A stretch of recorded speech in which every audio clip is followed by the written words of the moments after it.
Hey cuties, welcome back to Cute Bubble. So, today is the second day of reading books with me. So, this is a series, as you may know. So, today I'm going to be reading a picture book which is called The Blue Umbrella by Ruskin Bond. Now, here is the picture, the cover of the book. Now, as you may know, Ruskin Bond is a very famous children's author and he writes so many famous books. Now, I thought that this book is really nice, and I read last week about this book. I read this book last week and I thought it was very nice, and I thought that I'll share with you guys so you guys will like it too. So, today for reading, somebody is joining me. It's my unicorn. Now, she is a soft toy, but I consider her as my best friend. And yes, I do like soft toys. And her name is Rosie. So she is my very best friend. I always play with her, sleep with her, and never leave her alone. So she's always right beside me. So, are you ready to read the book? Well, I guess that means yes. So you can sit here comfortably and we'll start reading the book. So, The Blue Umbrella.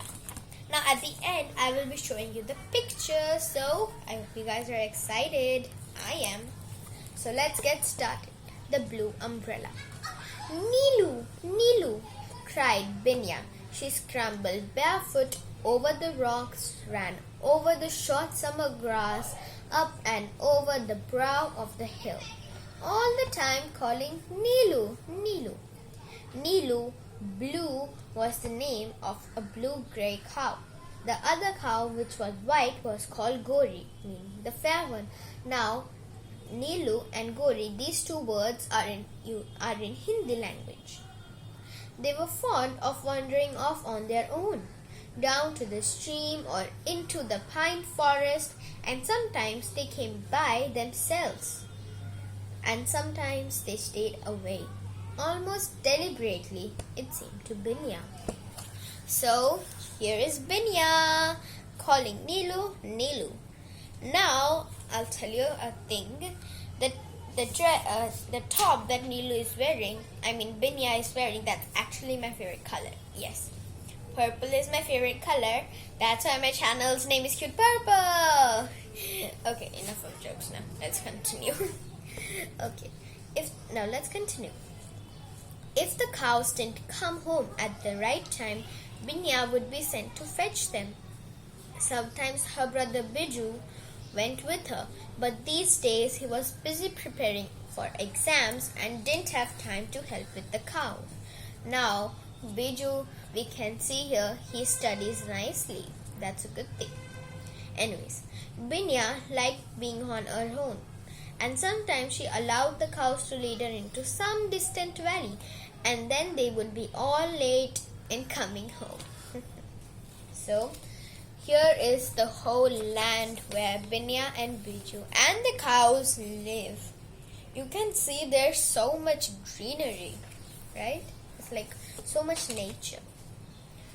The cows preferred having Binya with them because she let them wander. Biju pulled them by their tails if they went too far.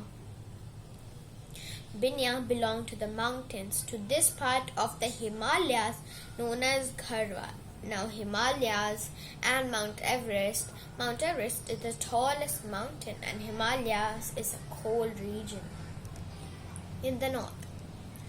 Dark forests and lonely hilltops held no terrors for her. It was only when she was in the market town, jostled by the crowds in the bazaar, that felt rather nervous and lost. Now, bazaar is another Hindi word which means market. The town, 5 miles from the village, was also a pleasure resort for all tourists from all over India.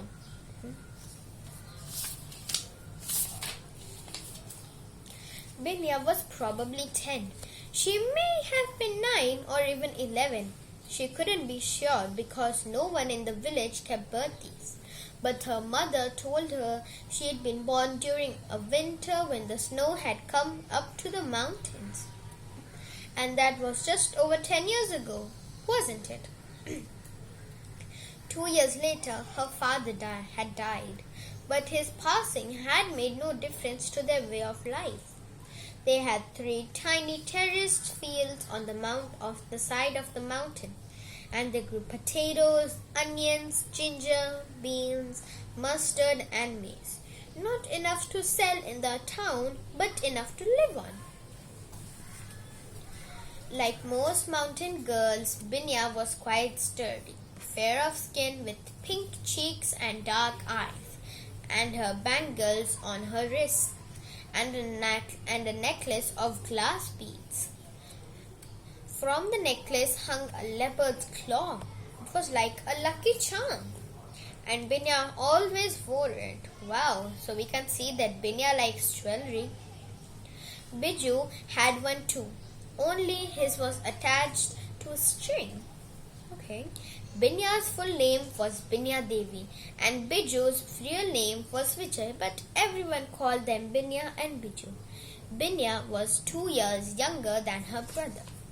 So, this is Binya. You see birds, a lot of nature and greenery. I really like the greenery where she lives. Oh, and you could also see her necklace with the leopard claw and beads. And let's continue. She stopped calling for Nilu.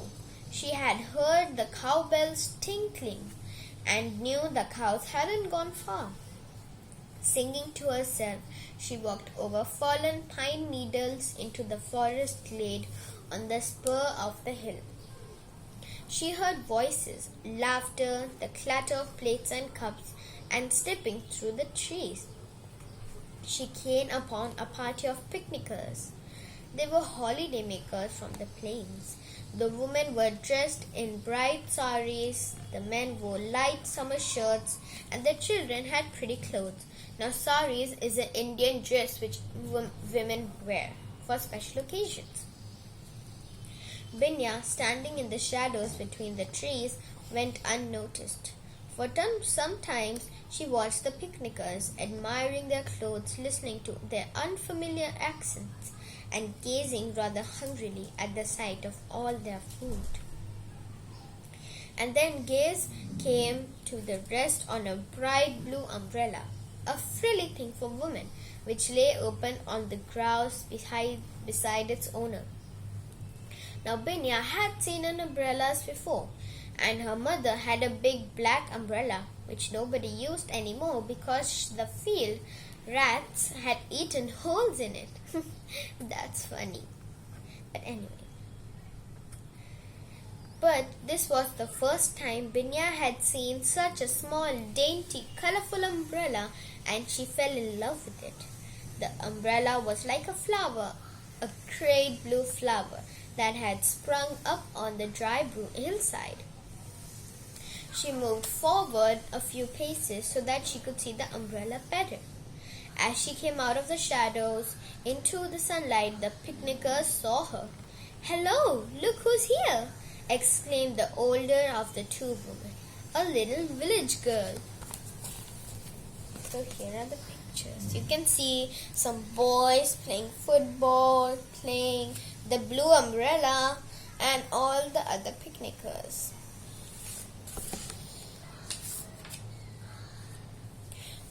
This is part 1. For part 2, we will continue. So, see you in Reading Series part 2. Bye!